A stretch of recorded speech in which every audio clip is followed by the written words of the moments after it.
in which I said, at what point does what Israel is currently doing to the Palestinian people become terrorism? And because I've always said, you know, I've spoken about this a lot over the years, and I've always tried to be extremely fair-minded, albeit nobody really wants you to be fair-minded. They want you to take a side. But that was clear that my thinking back then was that they were absolutely overstepping the mark. Absolutely. But again, to the point of rejoicing. No, I know what you mean. Yeah, but like if you, for example, Google the wedding of hate. This is like a Jewish wedding in Israel where they were celebrating the arsons and the burning of Palestinians. But to be clear, I've seen lots of videos. No, but like, I'm not talking to you, Piers. No, I know. I'm talking to the Western audience because I want to see, like, I want to say, like, this is what they see. I mean, for example, there is a very famous video for Samuel Abu Za'anin, who is like a young kid that he was shot point blank by an Israeli soldier, and he was not allowed to have any medical attention. And as his dead body was being put into the ambulance, the Jewish settlers were cheering. So for an Arab audience, this is what we see every day. So when they see, oh, we heard them back, we heard their people like they heard back, it is not right. But this is what hate does. It escalates, it feeds each other. Radicalism feeds it. It is terrible, and it is just like a vicious circle. So I would like to do something that is very interesting tonight. I want, when I invited Jon Stewart to my show, as much of like a reception that if you've seen the YouTube, people just like, we had to cut the 5-minute standing ovation for broadcast. People were on their feet for 5 minutes. They could not believe it. I remember Jon Stewart telling me I could never imagine that a Jewish guy from New Jersey would have that kind of reception in Cairo. And yet, on the internet, people who would, what? You brought a Jew on your show? Why you are with a Jew? Yes, hate is there. And I want to do something very interesting today. I want to give, I like telling stories. And I'm going to tell you a very nice story. This is the story, surprise, surprise, of the suffering and the plight of the Jewish people.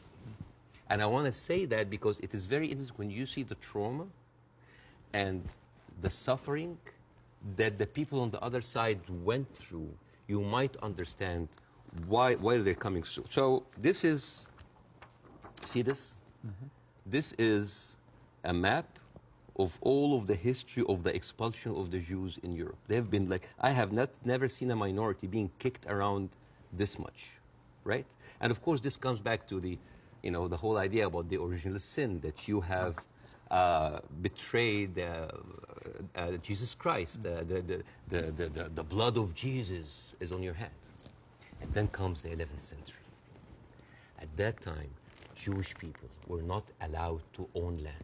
They were just peasants. Even some of the professions they were not even allowed to participate in. But they were allowed to do one thing, usury, money lending, because it was prohibited by the Catholic Church to engage into that.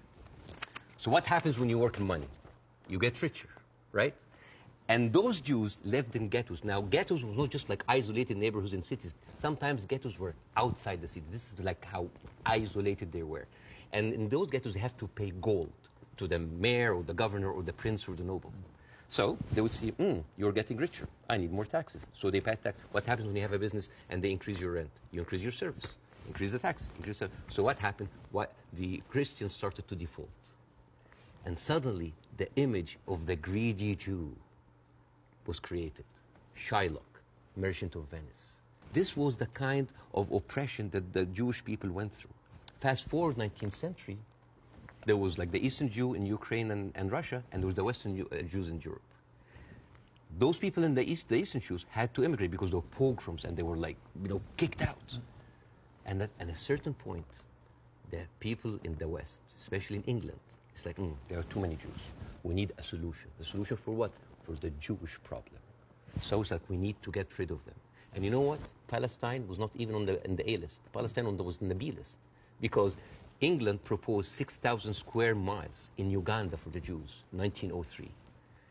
And the reason why Palestine was not on the list, that it was objected by a lot of rabbis that said, like, it's a promised land, but only when the Messiah comes.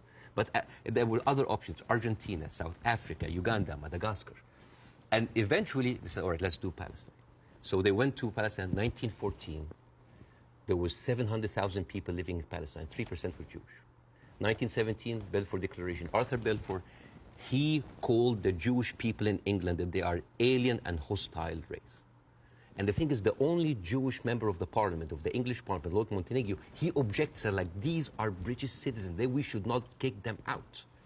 So they pushed him, but it was not going fast enough. Came the Nazis. And then it was not about the solution anymore. It was the end losing, the final solution by Hitler, because he needed an answer for the Jewish question, the Judefrage.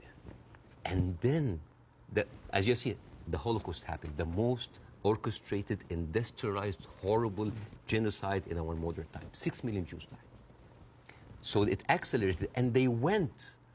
First of all, they left East Europe, and they went to West Europe, and they went to America, and they were turned down, and they were pushed towards Palestine. So by 1948, right before the declaration of the State of Israel, there were 2 million people living there. Only 30% of them was Jews. So the whole idea of like a land without a people to a people without a land was a marketing thing. They were already Palestinians. So suddenly, overnight, 1948, there were 1.5 million Palestinians. Half of them, 3/4 of them were overnight pushed into refugees. Yeah. And this is why it's called the Nakba, the catastrophe. So now we have all of this building up into the minds. And suddenly this was like a conflict, a hate, a problem that we didn't have to do anything with. This was basically pushed on us by the Europeans. You see? So this is why it is important to say that. And I'm not saying that just like, oh, let's wipe out the State of Israel. Let's like push them in the sea. No, but it's important when you talk about the conflict, that you talk about the root causes, right? No, there was like a vibrant Palestinian culture happening over there. And right now, they are erasing this culture. Suddenly, I'm thinking of like Israeli feta cheese, Israeli hummus. Oh, that's an insult. Israeli hummus. Come on. I mean, take the land, but leave the hummus, man. I mean, come on. I mean, that's not fair. You are someone who's always spoken against culture, cancel culture. Right now, a whole culture is